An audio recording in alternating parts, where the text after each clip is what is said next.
Good morning, everybody. So, this is the third interview that we are having with the Ohio Minority Supplier Development Council and the MBEs that make up that statewide and actually national organization. And today we are lucky enough to have Jessica Sheely with GPD Creative down in Cincinnati. Jessica, how are you this morning? I'm doing very well, John. Thank you. How are you doing? I'm doing very well too. It was not as cold this morning as it has been.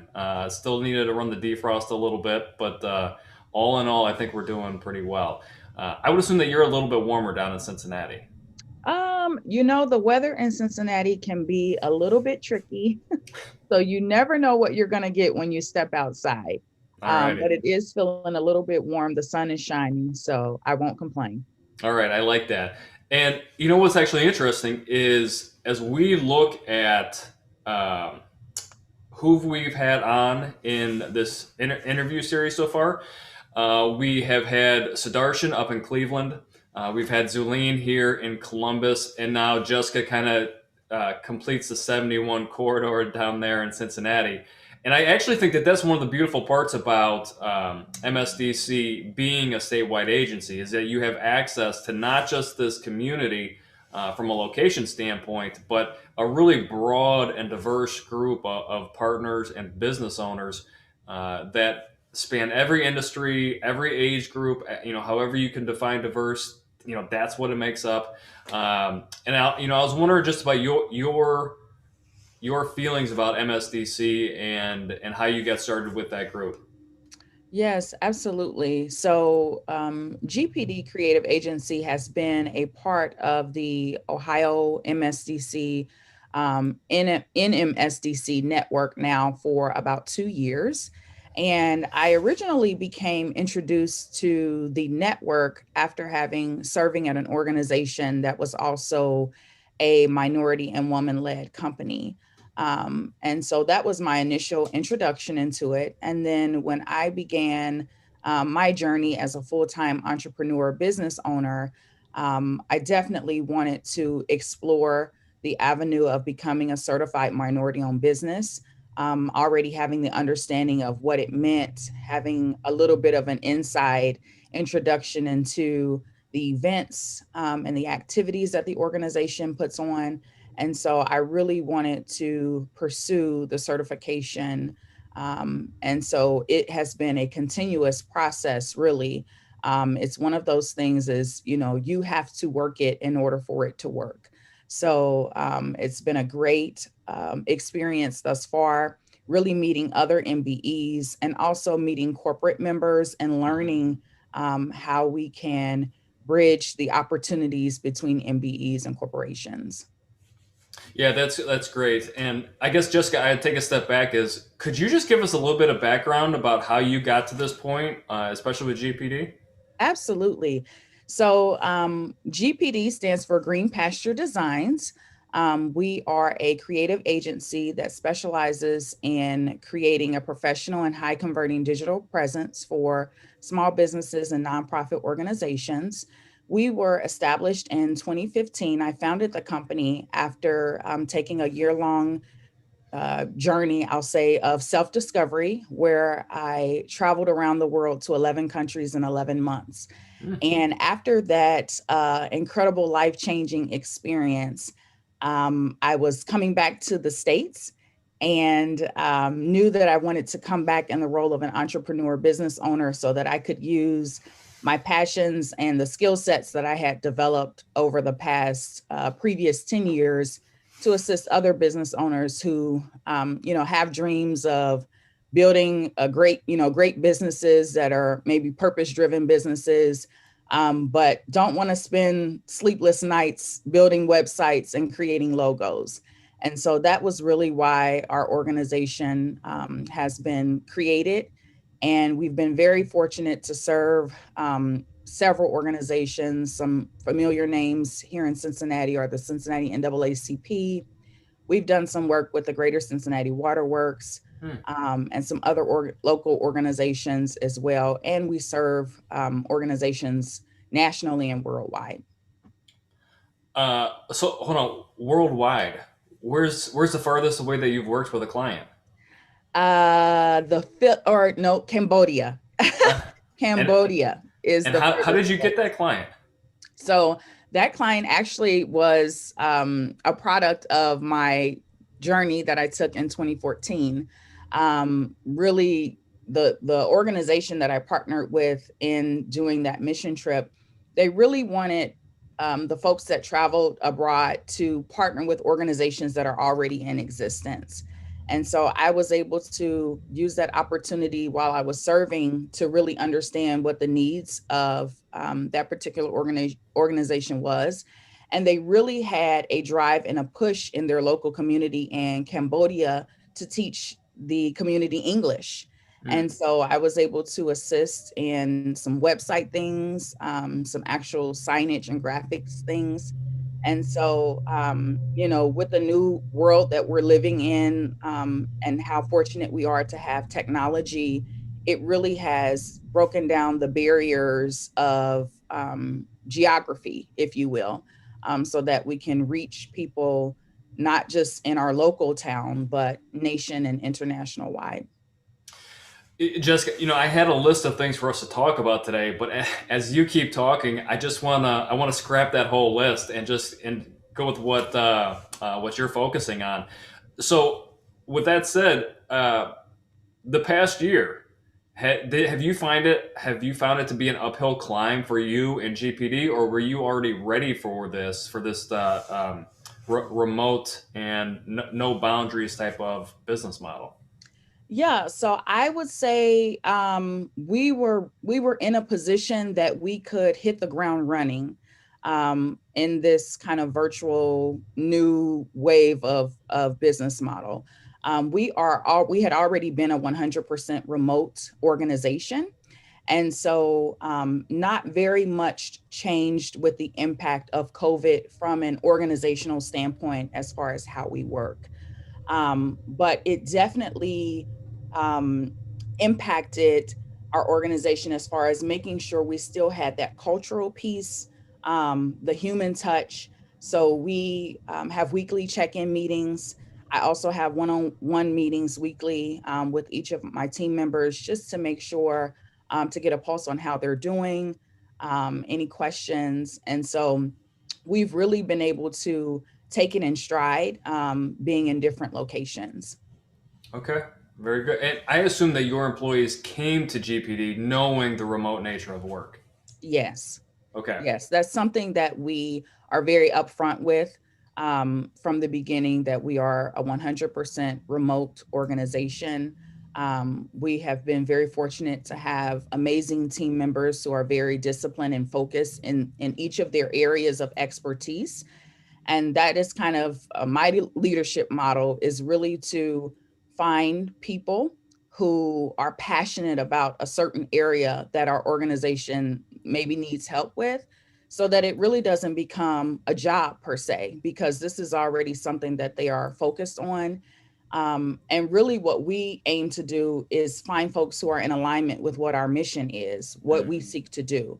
So that's the start of when we are seeking, or someone is seeking to partner with us. We first want to make sure that we are in alignment with our mission, vision, values. And then from there, we want to find what is their expertise. How do they use creative thinking and design thinking to think outside of the box, and to really make an impact on the things that we are focused on at our agency. So then, how do you discover the cultural fit of mission, vision, and values when you're a remote business? I mean, how do you get the right people to come on board at the right time? That's a very great question. And the way that we start with that is really during our interviewing process.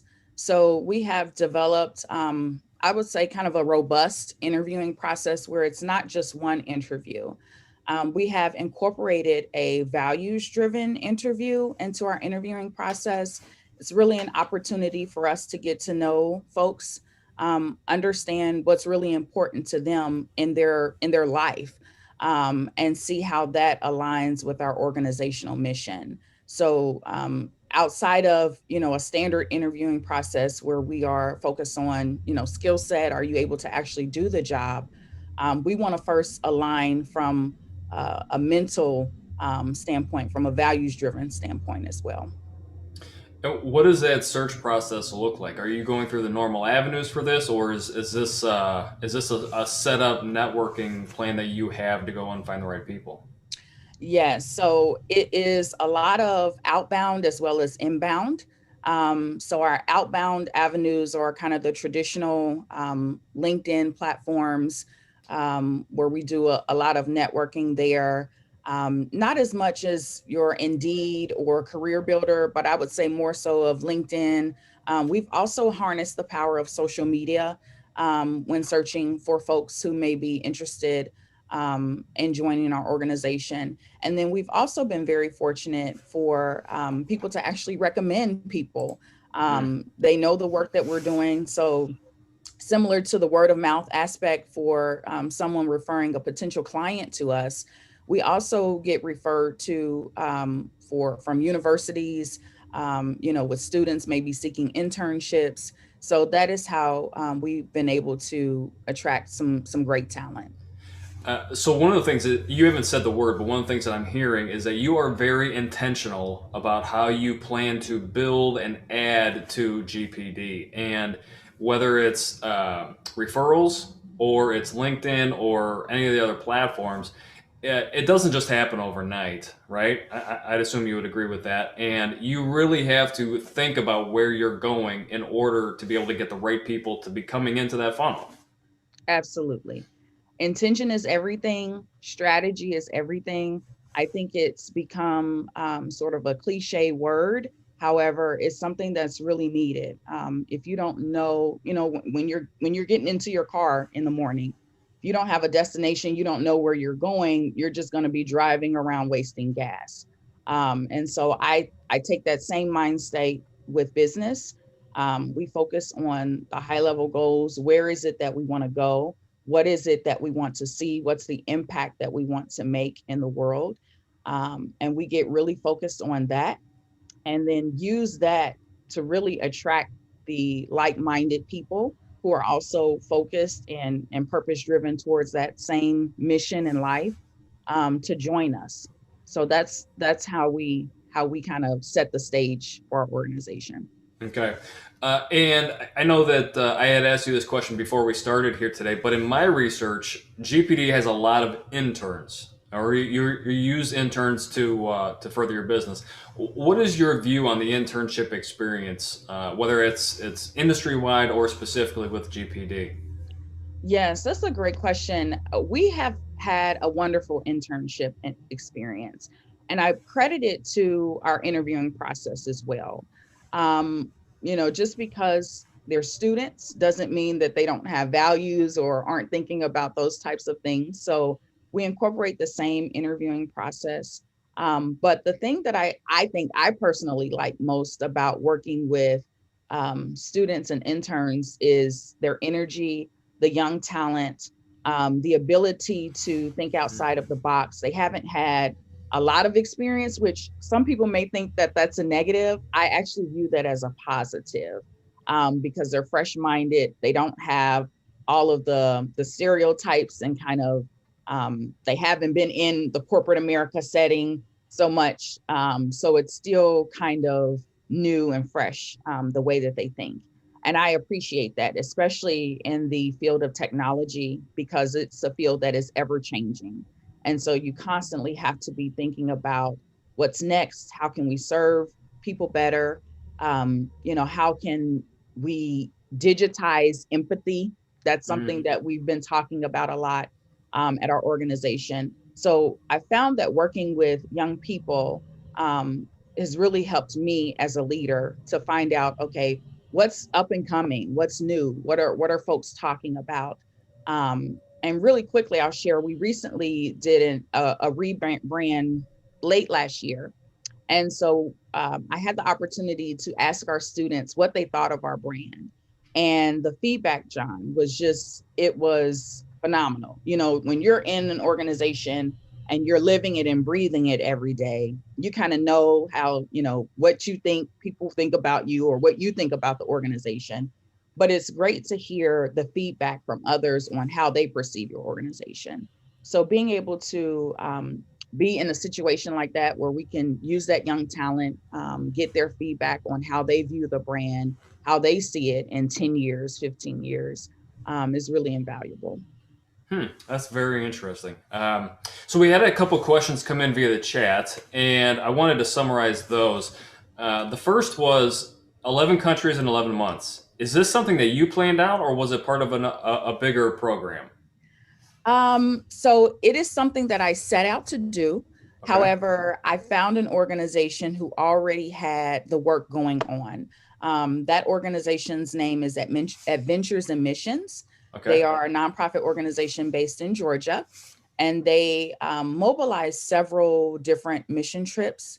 The trip that I participated in is called the World Race, and that's the trip where we traveled to 11 countries in 11 months. I went by myself, basically. I joined along with 42 other strangers that I had never met, Hmm. who were all kind of similarly at a point in their lives where they were seeking something new, fresh, and different. Um, it was, I believe the age range is a certain age range for the group that travels. But we met up for a brief training prior to our journey, and we all launched, meaning left, in January of 2014, where we started in Central America, traveling to 5 countries there, 4 countries there, spent some time in Southeast Asia, and then ended our trip in Africa. Okay. And so I'm going to try and tie this back to what's going on here and some of the initiatives surrounding diversity, equity, and inclusion and stateside. Um, and maybe those really aren't the right words from your perspective, but how did that trip impact the mission and vision and values and how you view yourself as a leader for GPD? That's a great question. I would say that trip itself not only, of course, impacted GPD. Of course, it was the birth of when I founded the organization, but it impacted my worldview entirely.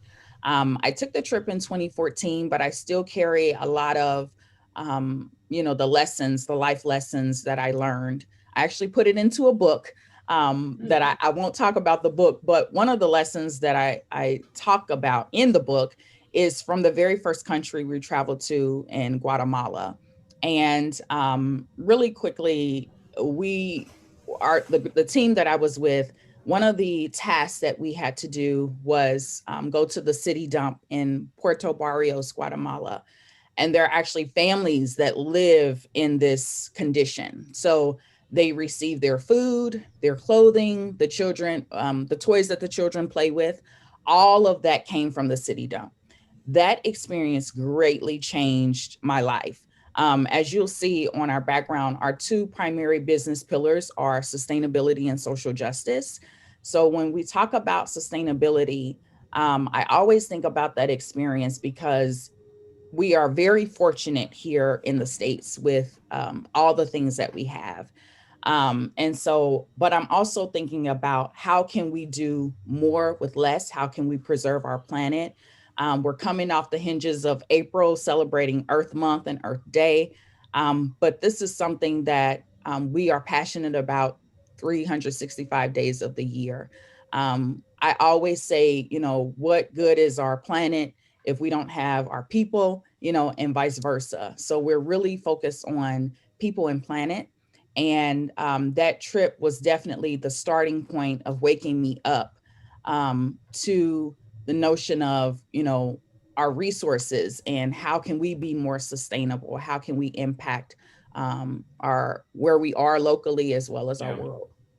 Okay, so there's no good way to take this left turn, so we're just going to take it and see where it leads us. Yeah. When I was doing my research on you and GPD, I came to the blog on your website, and I get the impression that you are very free with content, information, and expertise. Is this intentional on your part?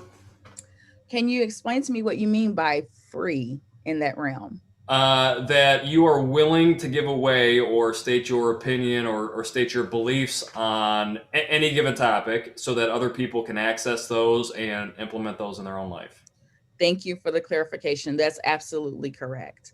Um, I have moved into the position personally as the founder of this organization to be more of an educator. And I'm also a writer by nature. So I actually studied journalism first and then went on to pursue my master's in communications design. So writing is a first love and passion of mine. So when it comes to the area of content and putting out information, I'm definitely a fan of putting out information. I don't fear, somebody else seeing or taking something. That's just not the mindset that we work in at our organization. We believe in collaboration over competition. And so we also believe that if we want to attract the right folks to become our clients, we need to educate them. We need to let them know how our process works. We need to let them know what the difference between a brand identity, a logo. So that education piece, we really put that in our blog and our content marketing strategy. And so we definitely are on the side of probably giving more information than some would think is okay to do. Mm-hmm, mm-hmm. And I told you that I want to have my students read the 8 reasons why writing things down leads to small business success right at the beginning of every semester. Okay. Yes. And I feel like it's almost like that parent relationship. Like if it comes from somebody else, they're going to listen to it better than if I actually tell them that.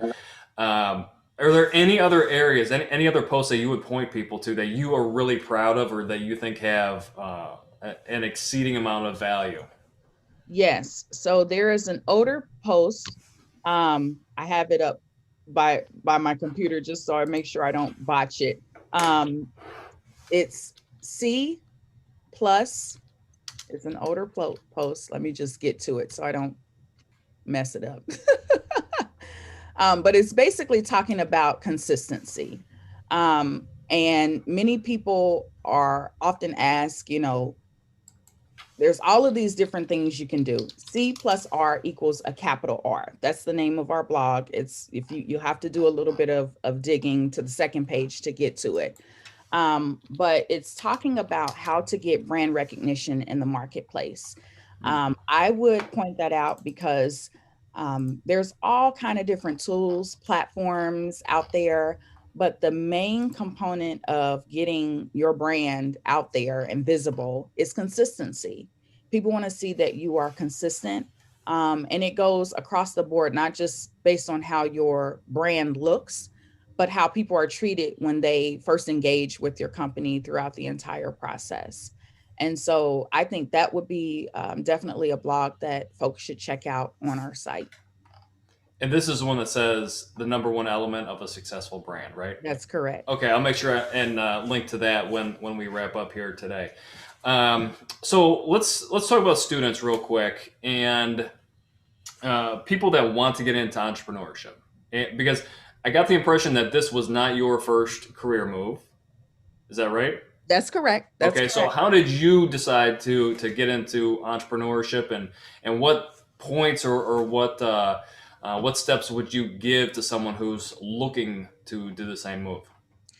I love this question. Entrepreneurship was not what I set out to do, but it is who I am. And so I would say for anyone who knows that they want to be an entrepreneur or maybe doesn't know that they want to be an entrepreneur yet, um, I don't want to sound, repetitive or redundant, but grit and consistency are you need consistency in the realm of entrepreneurship as well, and grit and perseverance. I am one who is a bit relentless about the things that I want out of life and getting there. And so that is definitely a spirit of an entrepreneur, because you will fail many times. There will be mistakes, there will be blind spots. But if you really believe in what you're doing, then you get back up and you keep going.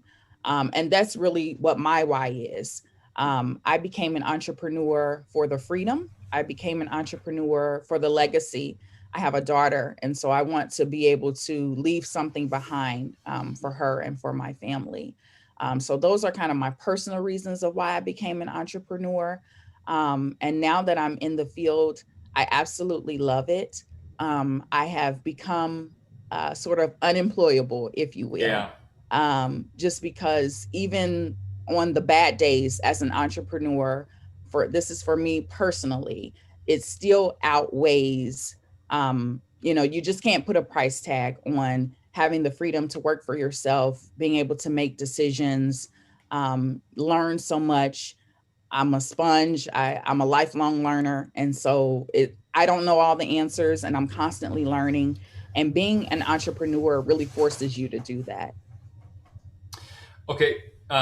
You said grit. How are you teaching your daughter grit? Oh boy. Well, I'll be honest with you. My daughter right now is teaching me grit. Okay. She is 2. She's a toddler. She's going on 3 or 30. And she is definitely relentless about what she wants. I heard another friend, I will say that children are master manifestors because they won't let up until they get what they want. And so they show us grit, whether, right now is if it's a show she wants to watch or a toy she wants. Um, she will make sure that I give her my undivided attention when she calls for it. So I think children are masterful teachers in that way. She's showing me that grit. She forces me to have that grit because she's a little one that's depending on her mama to show her what life is. So I can't at this point go without it. It has to be there. Okay. Yeah, and the same, she shows her father as well. So she's the boss baby of the house running the show. It's interesting all these lessons that we unlearn as we get older, right? Yeah. Because your daughter's 2, I have twins that'll be 13. I don't know, in a couple weeks, and then I have a 9-year-old as well, Oh yeah. and they've already started to unlearn some of that work ethic, right? And trying to find ways to reinstill that. Um, and I don't know. Sometimes it just takes bribes. I don't really have a good answer for you as far as that goes. I'm with you. Yeah. Okay. So Jessica, to be respectful of your time, don't want to keep you too much longer. But I was just wondering, what ask do you have of us in education, especially at the community college level, when it comes to how we interact with students, how we prepare students, and any last words you would have about students trying to take that next step and either get an internship, get your foot in the door, or start their career. That's great. The first word that comes to mind for me is initiative. As an organization that's looking to hire students, looking to hire in general, we are looking for people who take the initiative, who show ownership. And so some of those, I don't want to say soft skills, but skills that you necessarily may not learn from a textbook, um, is something that we look for. So I would say that mentorship, encouraging mentorship for students, um, preparing them in the best way possible for this new world and what it looks like to be an employee, um, and also um, the main thing for me is really telling them to be true to themselves as they embark on a new phase of entering their career. Be true to themselves, stick with passion, be intentional, and definitely have grit. Okay, wonderful. So that's going to wrap us up for our interview today with Jessica Sheely of GPD Creative Agency, and that is Green Pasture Design, right? That's correct. All right, wonderful. And Jessica, I really appreciate your time. I appreciate your energy and your passion and how you've been able to kind of display that. But then also not just passion for passion's sake, but focused and intentional. and purposeful as some of the words that you've chosen to use today. So, Jessica, thank you very much for that. And you can check out this interview along with the other ones we've done at the Columbus State Community College Business Programs YouTube site. So, thank It's you, been a Jessica. pleasure, John. Thank you. All right, have a great day. You as well.